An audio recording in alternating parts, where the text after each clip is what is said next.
back to another video. Today's going to be an exciting one. I'm finally doing airlift suspension on my G35. As you guys know, in the previous video I explained that I have D2 racing coilovers, so that's finally going to go. I got an amazing deal on the airlift suspension.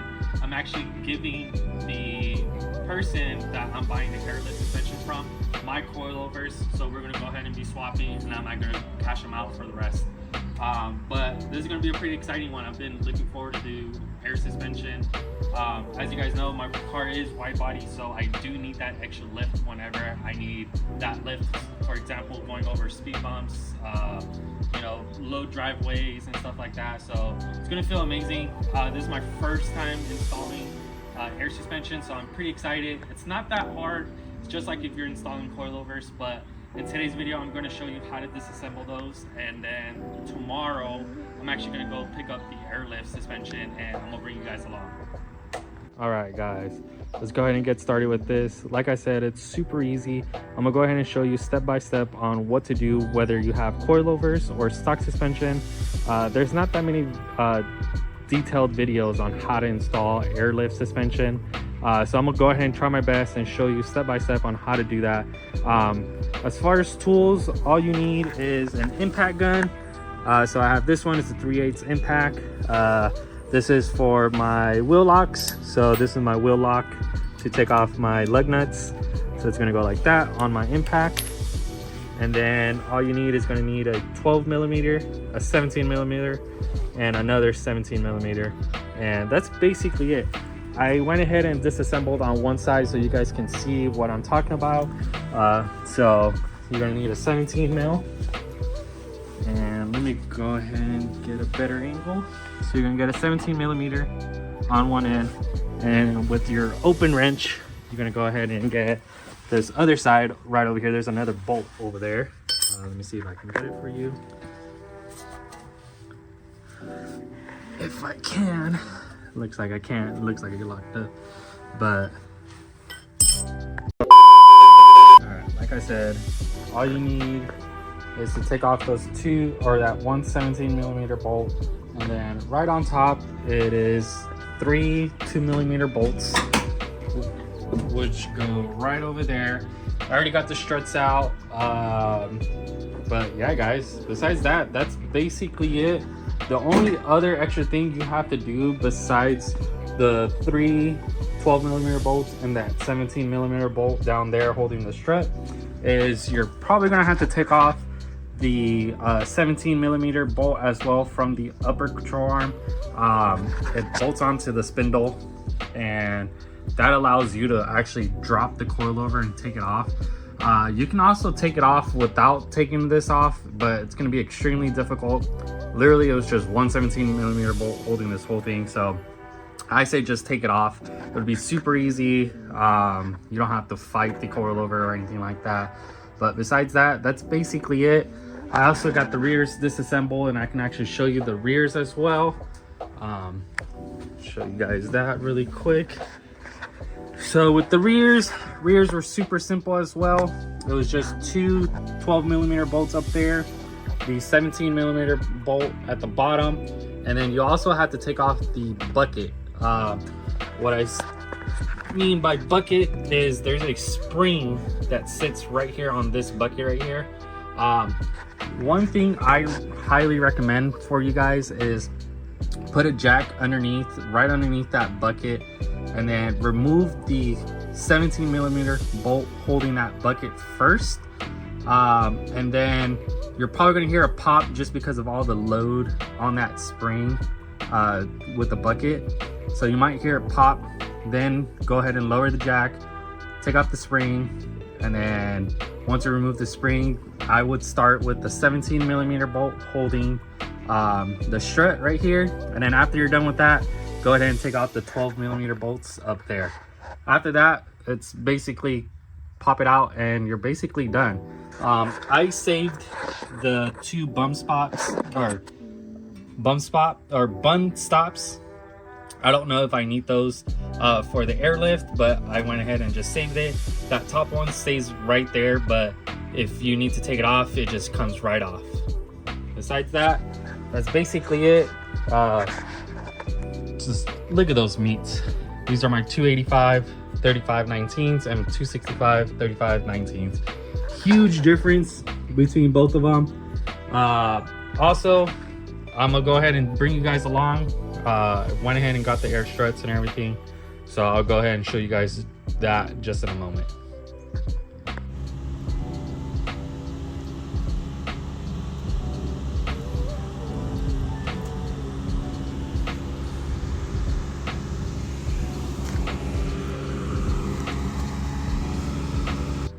All right, guys, it's the next day, and boom, the moment that you guys have been waiting for, or at least I've been waiting for. I finally got my Airlift 3P struts, and here's the compressor and air tank.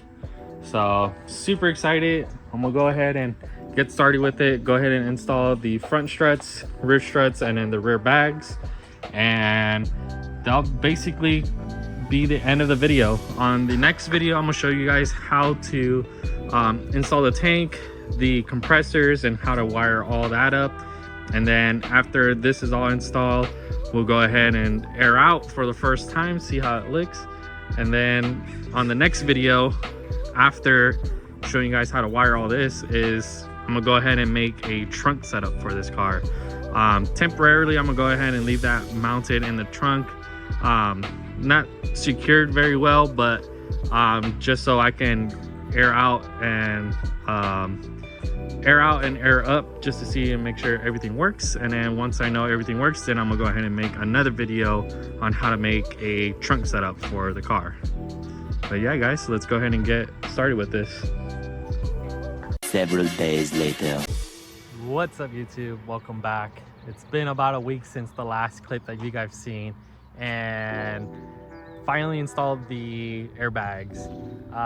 Was coming across a lot of issues with the bags, and it's not because from the person that bought it, but was just since it was used, I was just having so many issues with it. So after I had installed it, I was having a bunch of air leaks, and that's kind of my fault. When I had it out, I should have changed all the Teflon tape before I even installed it. Didn't even really come across my mind, just because he said everything was working perfectly fine before he had removed it from the previous car and stuff like that. So I took his word, and you know, when I installed it, I was having air leaks in my front right strut, and couldn't figure out the wiring.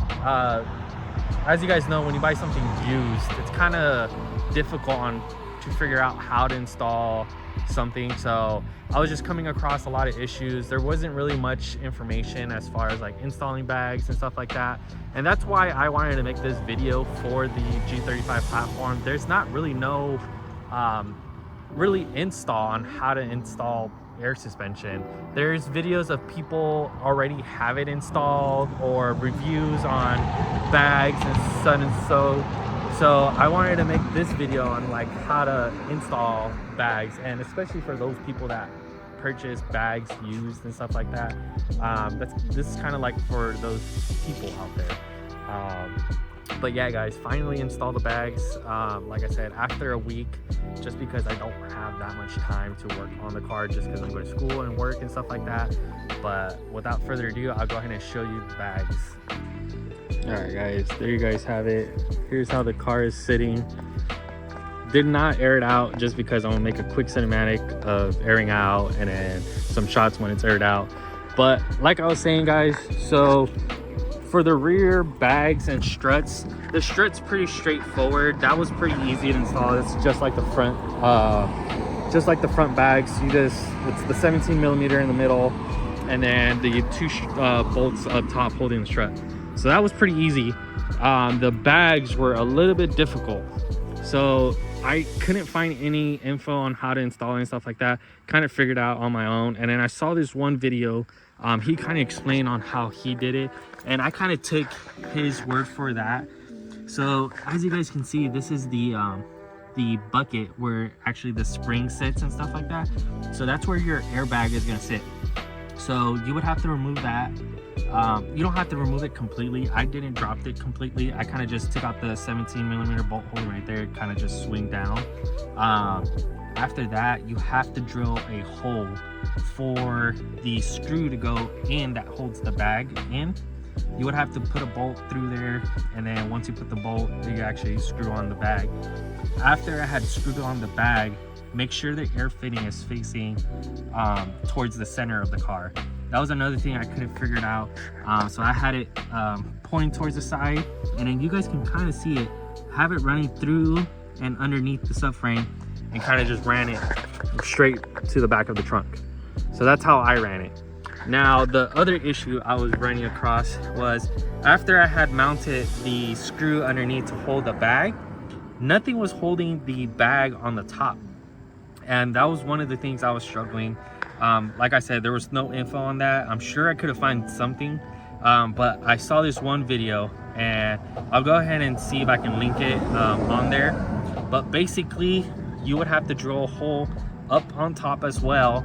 I'm sure there's different ways you could have done it. I'm sure you could have run a bolt and nut through it, or a rib nut, and then go ahead and screw a bolt in there. But what he did is I drilled a hole, and then after I had drilled a hole, I used a drywall anchor. I'll put a little picture right here on the bottom, but I basically put a drywall anchor. It's basically a tugable. I should have used that word instead. It's a tugable. It's kind of what you use to mount TVs onto your walls and stuff like that.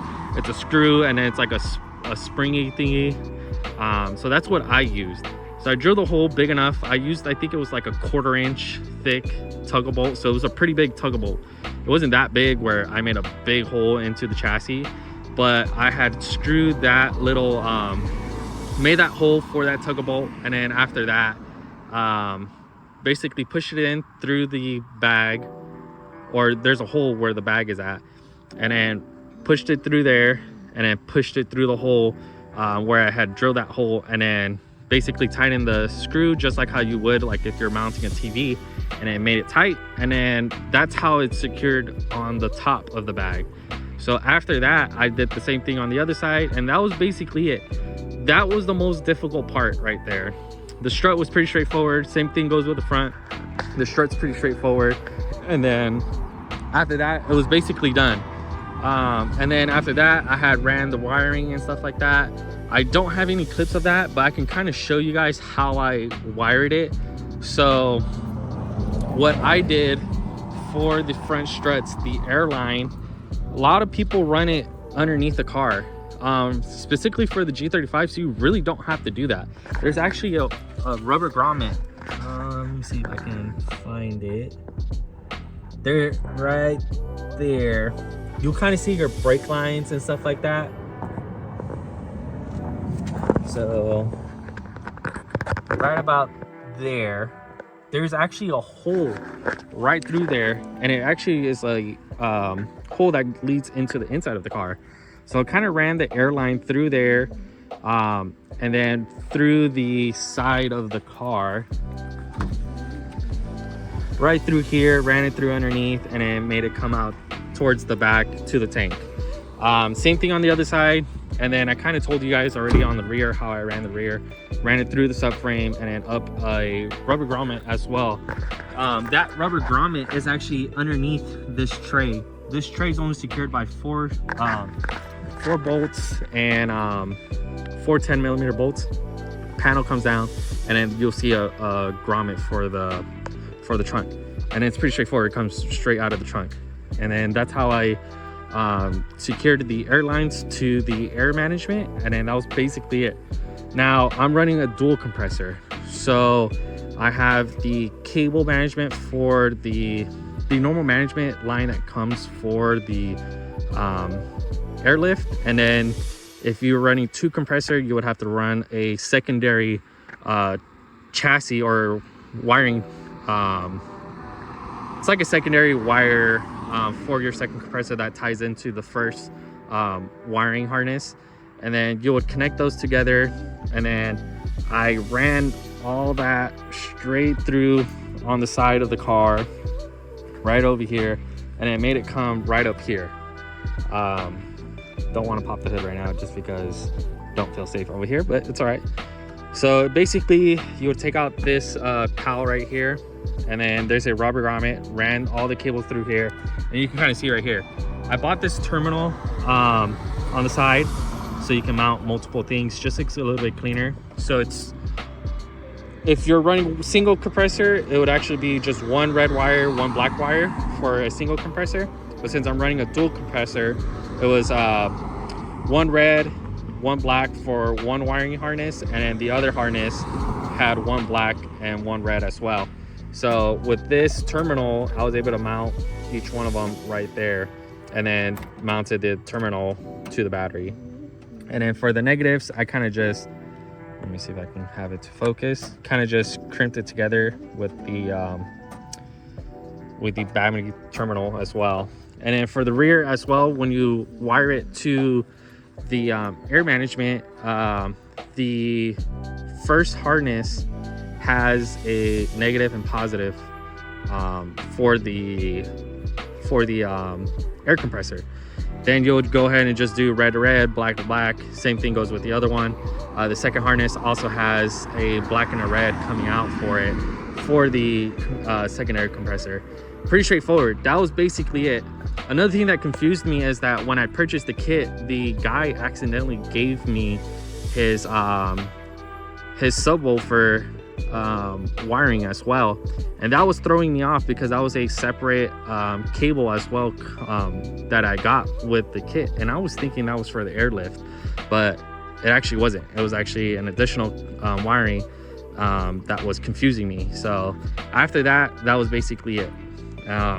After that, you just have to go ahead and turn on the car, make sure you don't have any air leaks or anything like that, and then that's basically it. So if I can show a little bit more of the wiring, I'll go ahead and show you guys. I'll add it towards the end of the clip, but that's basically it, guys. So that is my car bagged. So that is the fitment right now. That's how we're looking. All right, guys, so that's the car right there. Pretty sick. I'm gonna go ahead and air out the car and show you guys how the car looks aired out. Hopefully you enjoy this little cinematic of me making for this car, aired out and stuff like that. But I'm happy, guys. It's been a week. I haven't really driven it. I've only driven it about 10 miles or so with the air suspension, so I'm gonna go ahead and drive it a little bit more, make sure that things rubbing and make sure I don't have any issues. I know it's not leaking air anymore or anything like that because I redid all the Teflon. I actually took out all the struts again, put Teflon tape on the air fittings and then on the air tank as well, as you guys can see right there. But yeah, guys, I redid all the Teflon and everything. I have 0 leaks now, and then that's basically it. So let me show you guys how to use this air controller really quick. All right, so here's the air controller. It's the Airlift controller. So I did not get the manual gauge. I did get the controller with it. So you guys are gonna go ahead and turn on the car. And then as you guys see, it turns on. And that's actually the air compressor is kicking on right now.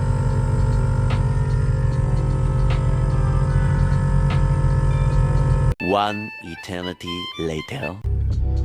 All right, so the tank went ahead and filled up with air. So here's your pressure for the tank, and this is how much air is in each strut.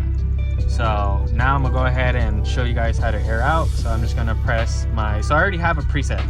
So this is my highest preset. This is my in-between preset, which is kind of like a perfect ride height where I want the car. And then this is just to air out.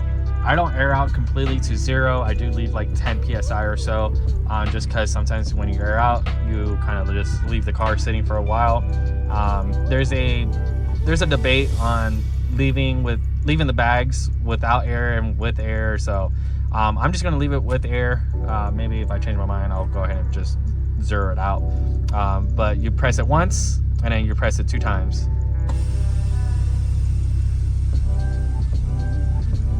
Car is slowly airing out. It feels so cool. It feels, yeah, I can actually feel the car sitting on the floor, which is pretty sick. But yeah, guys, there you guys go. And now I'm just going to show you guys how it looks on the outside, and then that'll be it for today's video, guys.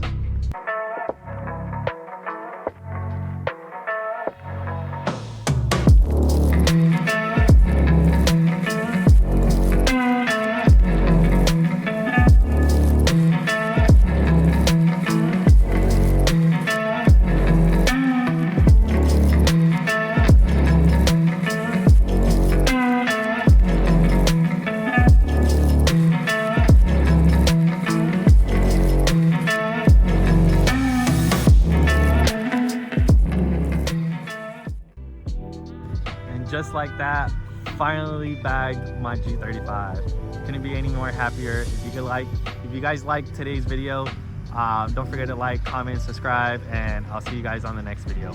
Peace.